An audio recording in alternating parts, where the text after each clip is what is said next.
Both major parties have made jobs the focus as Jay Weatherill and Stephen Marshall vie for the state's top job. With Parliament now dissolved, the election campaign is officially on. The Liberals ahead in the polls but stumbling on day one. Off and running, Jay Weatherill arrives at Government House offering himself for the first time at the ballot box as Premier. Well, the campaign's officially begun and it's going to be all about jobs. All about jobs for the Liberals too, pointing to an unemployment rate persistently above the national average. Morning, everybody. But maintaining their small target strategy.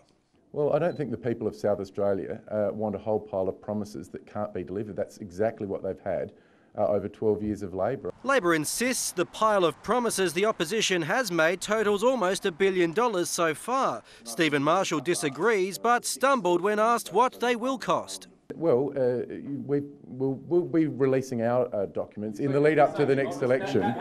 Well, they're well within the confines of what is the normal... Sorry, let's just start on that one again. He finally agreed to provide the figures. Well, I don't have that document sitting in front of me. Very happy to provide it for you. Just an hour ago, Shadow Treasurer Ian Evans confirmed by email the Liberals have committed to new spending of $230 million over 4 years. Our opponents won't talk about their plans because they are secret plans. What's not secret, though, is that Labor is very much the underdog. Absolutely. Polls suggest there will be a change in government, but the Premier remains bullish about his prospects, arguing there'll be a clear choice on March 15. Us for building, them for cutting, people can make a very clear choice. The choice is very stark. We can have 4 more years of Labor mismanagement of our economy, or you can have a fresh approach under a united Liberal team. Jay Weatherill keen to emphasise his own fresh approach at the expense of his predecessor, Mike Rann. I don't think we were listening to the people enough. I don't think we involved people in the decisions that affected their lives. The Greens too out in force, kick-starting their bid for the balance of power.